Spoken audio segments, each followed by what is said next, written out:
Ya kadang-kadang anak sekarang reading aja malas. Wah zaman dulu, makai maaf. Kalau belajar film, mungkin dulu lebih bagus daripada sekarang.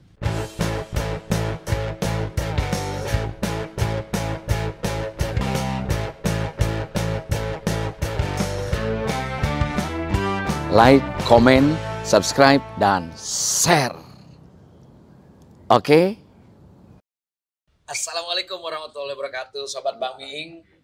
Sekarang saya duduk di sebuah rumah, yang rumah ini tentu punya sejarah bagi penghuninya, bagi pemiliknya. Nih kalau kita punya rumah ada kolam renangnya kayak ini, kita kagak macet-macet kali, berenang aja adem gitu. Dari kecil sudah jadi bintang film, remaja jadi bintang film, sudah dewasa jadi bintang film, dan sukses di semua lini, baik film, kesenian, maupun di dalam dunia politik. Saya harus ngakuin, saya nggak ada apa-apanya dibanding dia. Padahal kita dilantiknya bareng, satu partai pula sama dia. Tapi ya namanya jalan hidup orang lain-lain. Apa kabar, Ji? Alhamdulillah Bang Miing. Rano Karno. Akhirnya Bang Miing datang juga ke lokasi Sidul. Makanya gue bilang mana rumahnya Mandra, mana rumahnya Babes segala macam. Ternyata sudah Udah, jadi tahun 92 Sidul lokasinya ini. 92 ya? 92. Ini halaman belakangnya. Kan kita bareng di zaman bakso. Makanya zaman bakso. Bakso duluan, setahun. Baru Sidul. Ada lu syuting. Iya. Kan kita masih jalan-jalan, jadi nah, ngomong bakso, tukang bakso tuh lewat tuh. Dia tahu aja tuh. Dia tahu ada pemainnya. Saya ke rumah Rano Karno yang ini nyasar, sebab dulu rumahnya di sana. Jadi kami berdua zaman nganggur, gue sampai main tenis di sini sama dia nih, gitu. Dan gue bahagia dan bangga pernah nyutradain Rano Karno di TVRI. Ingat kalau di. Benar. Gitu. Nah, kalau bicara film, siapa sih yang nggak nonton Rano Karno? Sidul Anak Betawi, kemudian Lewat Tengah Malam, yang dulu sebelum Sidul ada Kita Cinta SMA. Bukan, itu mah setelahnya. Oh, Paling Kudang. Paling Kudang, lu masih anak-anak. Romi dan Yuli. Dan karena dia memang keturunan darahnya Padang dan Minang, dia cuma punya aktor, dia tuh pedagang, bro. Dia dulu ketemu gue di pesawat di Garuda jualan jaket kulit, dari Bali lo ngambil ya, jualan sepatu apa aja jual. Yang dia nggak jual cuma satu, BUMN. Susah kalau turunan Padang mana-mana dagang dulu kan. Kenapa saya begitu gembira ketemu Dul ini, ketemu Rano Karno ini, karena ini sahabat lama ya. Kalau film nggak bakal kekejar dah, kita bukan dunianya lah istilahnya. Politik juga demikian pada akhirnya. Nah, cuman dia memang belum pernah punya grup lawak, kita pernah punya. Gitu, itu aja. Ji, dulu ada grup lawak, namanya 5 Batang. Itu masih dulu ya? Iya. Sis NS. Pria Bom. Iya dulu. Oh iya. Kita mesti kasih tahu anak muda. Tapi dia nggak nonton. Ya. Itu dulu zaman Rano Karno remaja itu, kalau nggak pasang, kalau dulu mah kan jadi Petet, jadi Emon itu. Ya. Dulu ada Pria Bom. Betul. Oh itu bukan main. Di situ ada Rano, di situ ada Pria Bom. Ada Susi Bole. Dan itu penggerak lucunya. Nah, dia ini orang ganteng nih. Ongki Alexander aja zaman dulu nih. Cuman kita dari dulu nasib Ji. Ani tuh nggak pernah jadi orang kaya.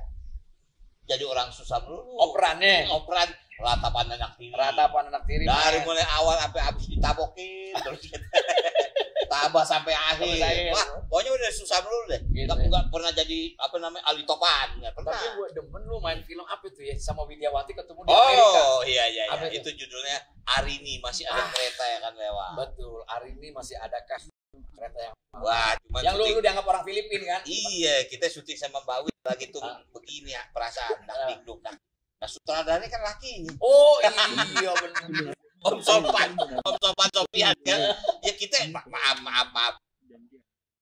Kan ceritanya hari ini tuh maaf janda. Ketemu anak muda di Amerika. Adegan pelukan sih kan. Nah, kita gimana mau meluk sutradaranya lakinya sendiri kan? Artinya ada apa ya? Ada gap. Ada kaku lah juga lah. Kita menghargai beliau. Walaupun beliau lu yang bener lo serius. Iya Om, gimana kita manggil Om?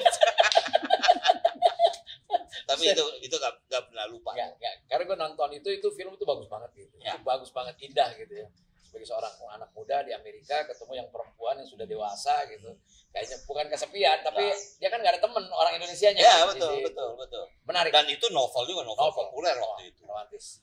Dan ya Rano Karno yang memainkan novel-novel Edi D. Iskandar. Ya Kang Edi Damang, mudah-mudahan Kang Edi nonton. Dia suka nonton YouTube. Iya. Artinya dari mulai kita cinta dari SMA, SMA, Surah Indah Taman Hati. yang sama Uci itu apa ya?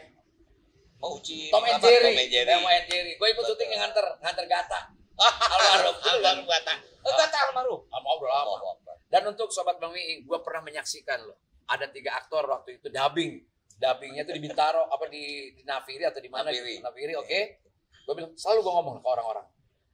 Gue main film, itu dubbing. Gue kan kalau ngomong di main film tuh cepat. Begitu dubbing, gue ngomong apa tuh gue gitu kan. Tapi ada satu aktor yang betul-betul menunjukkan kehebatannya, namanya Rano Karno. Jadi gini, situ ada Mangara beberapa kali salah. Ada siapa lagi satu? Dia coba puter kopi B ya, gitu. Putar, sekali lagi. Dia cuma 2-3 kali putar itu gambar, dia balik belakang gini dan tepat. Itu namanya Rano Karno. Itu Rano Karno, bukan main itu. Kalau udah dubbing itu benar-benar dasar. Itu juga begini. Baik. Mungkin Bang Mi nggak sempat ketemu yang namanya Wim Umbo. Ketemu main enggak, tapi ya, tahu kan. Tahu. Saya belajar dubbing itu banyak dari Om Wim. Bayangin waktu itu saya kenal Om Wim itu udah Parkinson. Dia Parkinson. Udah akhir-akhir dong. Udah akhir-akhir. Setiap film kalau sebelum dia dubbing dia putar dulu kan, dia nonton dulu. Yang luar biasa dari mulai film awal sampai habis itu dia hafal semua dialog pemain. Wow. Nah itu luar biasa. Itulah sutradara yang benar. Nah artinya waktu itu kan Bang Ming bilang aneh ngadep belakang, iya, Bang, ngomong pas. Iya. Nah, itulah tinggal timing dari ilmu yang dari Wim Umbo gitu. Dan gilanya pegang tangan mah nasi goreng. Lu lagi makan, gua liatin banget itu Rano Karno gila banget. Putar. Ngomong pas lagi. Gua nggak pernah lihat aktor. Kan nganter warkop juga, dubbing kan, warkop juga dubbing waktu itu di Inter kan. Ya. Apalagi komedi kan mesti sesuainya berat. Ini komedi mah, ya, kalau komedi yang paling jago dubbing itu Benyamin. Oh gitu. Oh, dia nggak boleh ada gambar kosong, pokoknya improv aja dia. Gitu. OS aja. Atau jangan-jangan yang buang muka kali, biar OS terus isinya. Baru nyelutuknya enak.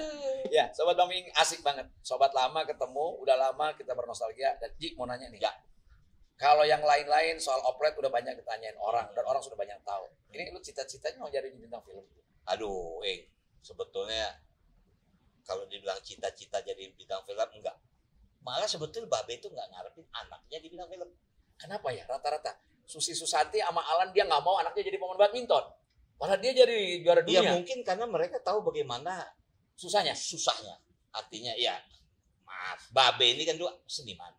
Cuman tahun 60-70 film nggak ada. Gue banyak dengar cerita soal Soekarno M. Nur itu dari teman-temannya justru seniman Senen. Iya, makanya dulu ada sebetulnya seniman Senen itu apa ya? Bully, ejek. Halo seniman Senen. Dulu kan mereka banyak berlatih teater, tapi film nggak pernah, karena film nggak ada. Nah kalau main teater setahun sekali. Nah jadi maaf. Kalau di TVR mungkin Taman Buaya. Zaman itu Taman Buaya. Jadi anak tim. Jadi Babe itu lebih banyak ngelamun di pasar Senen daripada berkarya. Nah itulah yang membuat dia nggak mau anaknya itu. Sampai lu percaya nggak? Ya sekali waktu pernah lagu curi-curi kan, ngobrol sama Babe. Pak, ajarin dong saya acting. Umur berapa itu? Wah, umur 11-12 tahun. Belum main film, belum. Udah. Main pertama kan main kuda. Nah, kemudian baru Sidul Anak Betawi kan.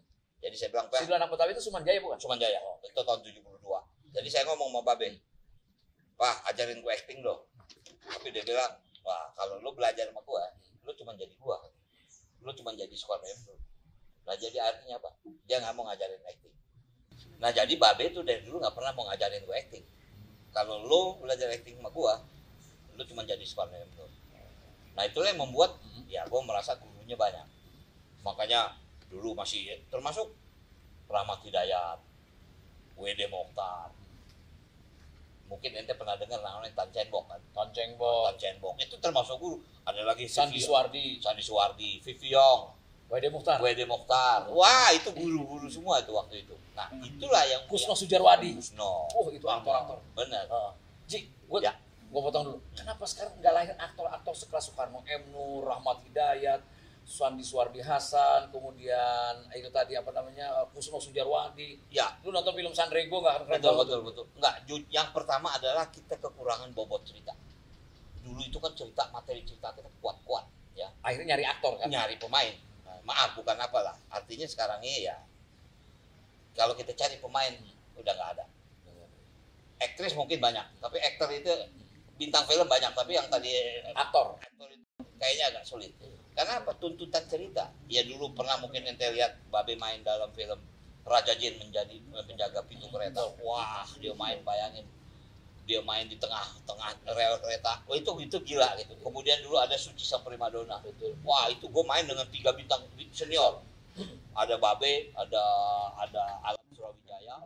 Kemudian ceweknya Joyce Erla kan. Waduh, itu artinya waktu itu memang apa ya? Cerita itu menunjang permainan. Dan Soekarno M. Nur yang gue kenal pertama dulu main film Ratapan Anak Tiri itu kan. Itu bukan main orang tuh bercucuran air mata Ya, itu. betul, Bagaimana seorang laki-laki menangis gitu kan. Dahsyat itu, gila. Dan gue punya cerita menarik tentang Babe dulu, tentang Soekarno M. Nur. Gue kelas 2 SMP, masih tinggal di Banten, di Lebak. Ada syuting film, Takkan Kulepaskan. Sutradaranya Moting Gebuse. Buse. Pemainnya Soekarno M. Nur, Muni Kader, Gatot Teguh Arfianto, Suaminya Leni Marlina. Terus Faisal Rizal, suaminya Debbie Sinta Dewi kan, dulu ya. Sama Emilia Contessa. Jadi gua nongkrong saking senengnya orang, kan sebetulnya jangan-jangan Emilia masih kayak Denada ya? Siapa? Emilia Contessa masih kayak lebih muda dari Denada, rambutnya panjang, betul. Kayaknya SMP SMA kelas 1 lah. Lagi top-topnya Emilia Contessa itu. Jadi gua nonton, ternyata kita yang punya ada aliran-aliran seni sedikit gitu, kita lebih suka melihat prosesnya. Masang lampu, ngeker matahari, sinar, kita sampai liatin kenapa pakai reflektor, kenapa pakai foil segala macam, itu kita liatin, perhatiin. Anak kampung itu, gitu loh. Gue bilang, kapan gue bisa kayak begitu mereka? Sampai maghrib nggak pulang, duduk jongkok sama Didin, pulangnya digebukin sama emak. Padahal sore-sore gue mesti ngambil air dong, nimba atau ke sungai karena emak mau masak dong, nggak ada air di gentong. Lu nonton syuting? Nonton syuting, saking sukanya bukan main.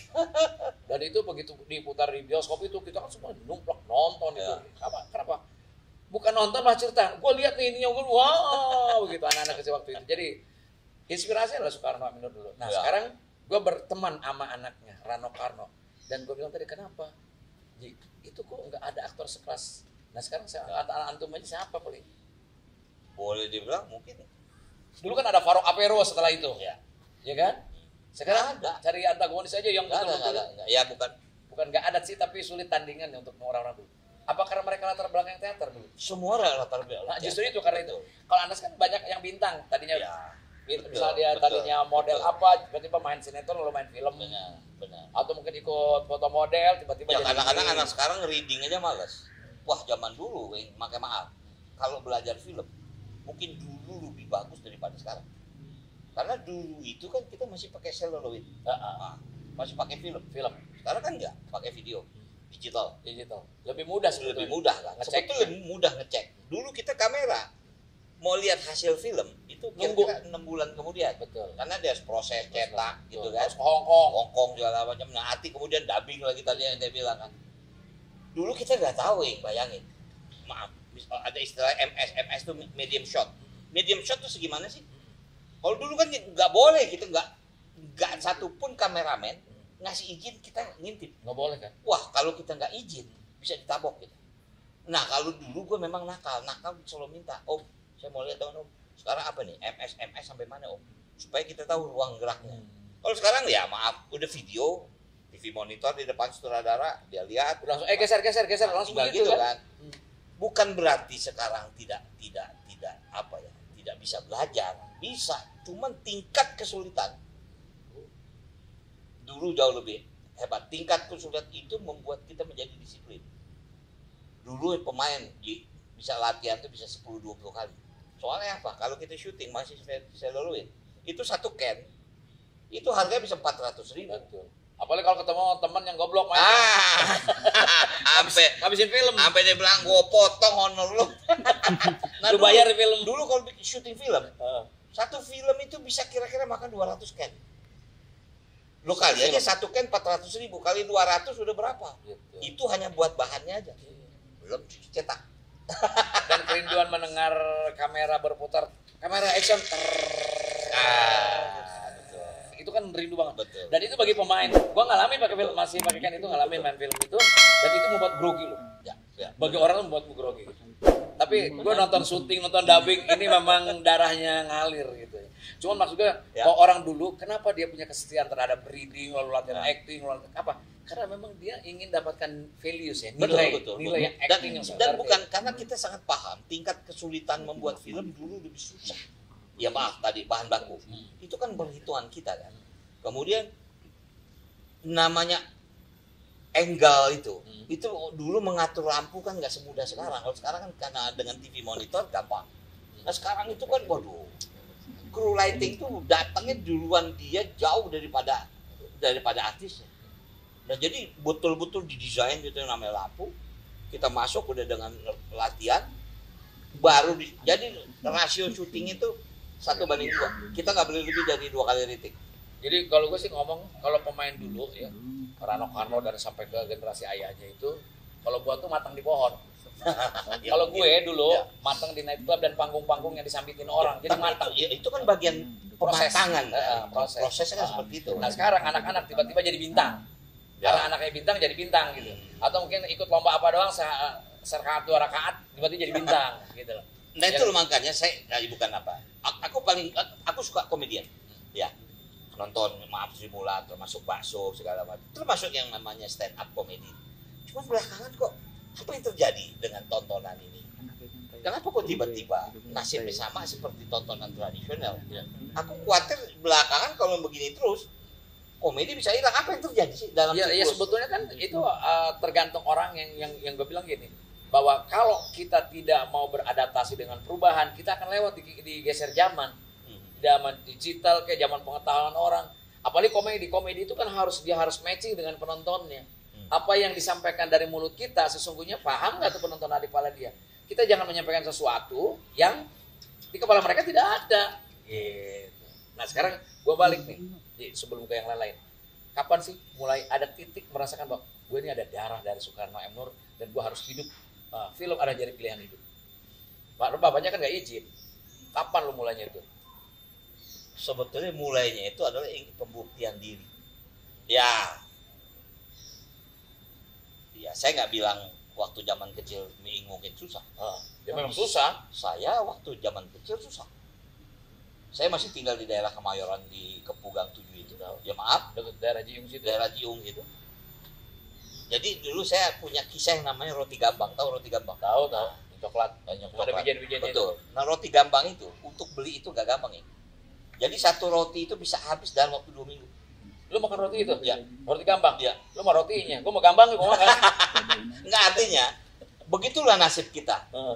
Nah, bapak nggak mau anak jadi seniman. Tapi dia selalu menghidupkan kita dalam kehidupan kesenian.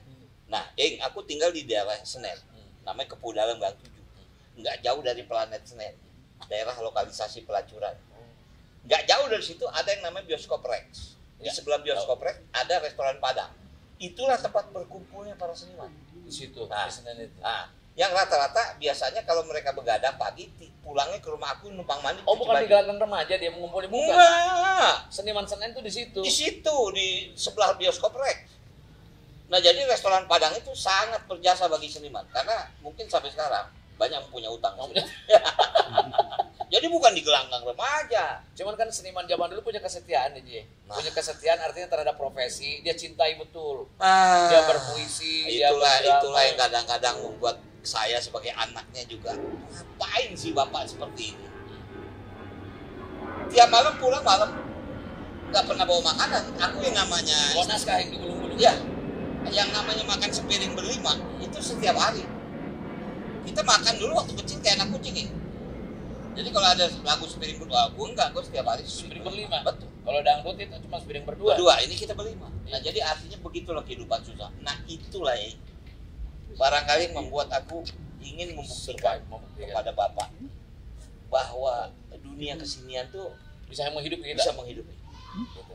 Mungkin eranya Soekarno M. Nur dengan eranya Rano Karno berubah. Tapi kan bapak akhir-akhir terakhir menikmati kejayaan film tahun 70-an. Betul. Kan 70 lagi oke dong. Mulai 80. 80 ya? 80. Ya kan Ratapan Anak Tiri. Ya.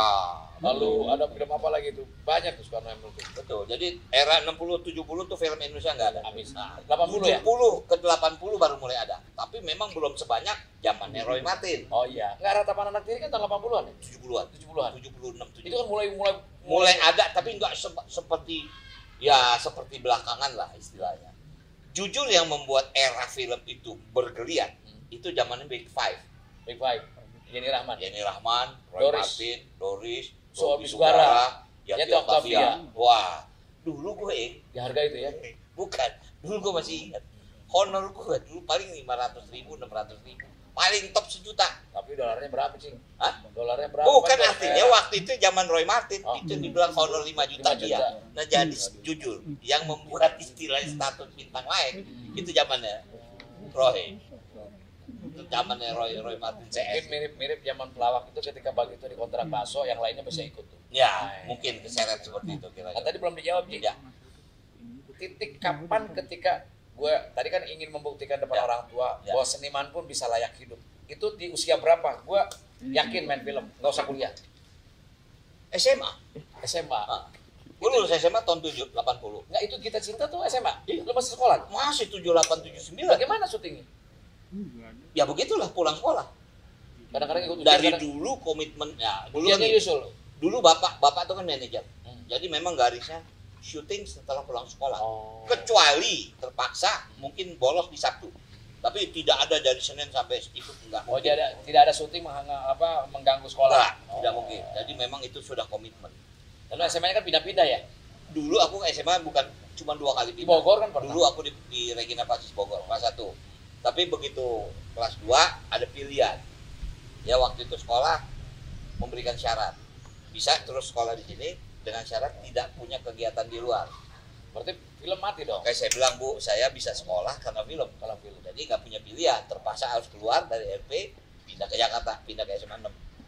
Lulus dari SMA 6. Gitu. Lulusnya SMA 6. Ya, Berarti Rano Karno itu justru membuktikan pada orang tuanya pada usia SMA. Dan film mulai dari Kita Cinta, Betul. Puspa, Indah Betul. Tamanati, dan terus itu kan bererot banget. Betul. Sampai gua ngikutin dubbing segala macam. Ini Benar. buat Sobat Bang Ming, betul-betul gua nyaksin Rano tuh dari zaman dulu gitu. Ya, Ngikut. ya, ya. Cuman kita belum laku waktu itu. Dia juga gak ngajak, sombong. Ah, Ya. nah tahun 80 itu aku Ah. begitu lulus SMA, kita ke Amerika. Istilahnya sekolah Oh. khusus acting. Oh. Nah, itu salah satu apa ya? Sebetulnya ingin diakui bahwa aku serius gitu. Serius. Nah, ini menarik. Hmm. Ketika minta mau kursus sudah membiayai diri dong, Ya. ke Amerika, lalu begitu film produser banyak yang minta Rano Karno, Bapak baru sadar bahwa anaknya bisa layak hidup dari film. Ya, Dia betul. sendiri orang film kan. Dia orang film. Ah. Benar. Itu gimana reaksinya? Ternyata kamu Ya, artinya setelah gini waktu saya lulus SMA, saya bilang sama Papa, saya ingin fokus di film. Saya ingin belajar tahu tentang dunia film. Saya ingin ke Amerika. Kaget juga dia. Mau ngapain ke Amerika kan?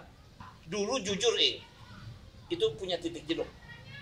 Ya maaf bukan apa ya. Dulu kan tiap hari syuting kan? tiap hari syuting. Kemudian maaf ya, bukan. Ya dulu kan film Kita Cinta SMA, Puspa Indah. Kita tahu lah, ya, bukan nggak bagus. Tapi waktu itu aku merasa tidak ada tuntutan cerita, tidak ada tuntutan permainan. Itu film pop biasa ya. Film pop biasa. Karena Hiburan sama biasa. juga kita, ya saya pagi pakai seragam, pulang sekolah, Ah. syuting pakai seragam itu. Jadi apa ya? Artinya yang dimaksud antum itu ya, Ji. Nggak ada tuntutan. Nggak ada bagaimana mau tuntutan. karakter. Makanya gini, kalau misal ente tanya film apa yang lo suka, barangkali ada beberapa film. Misalnya waktu film anak-anak, gue seneng Sidul Anak Betawi. Tapi kalau film remaja, gue demen Suci Sang Primadona. Gue tidak sebut Kita Cinta SMA.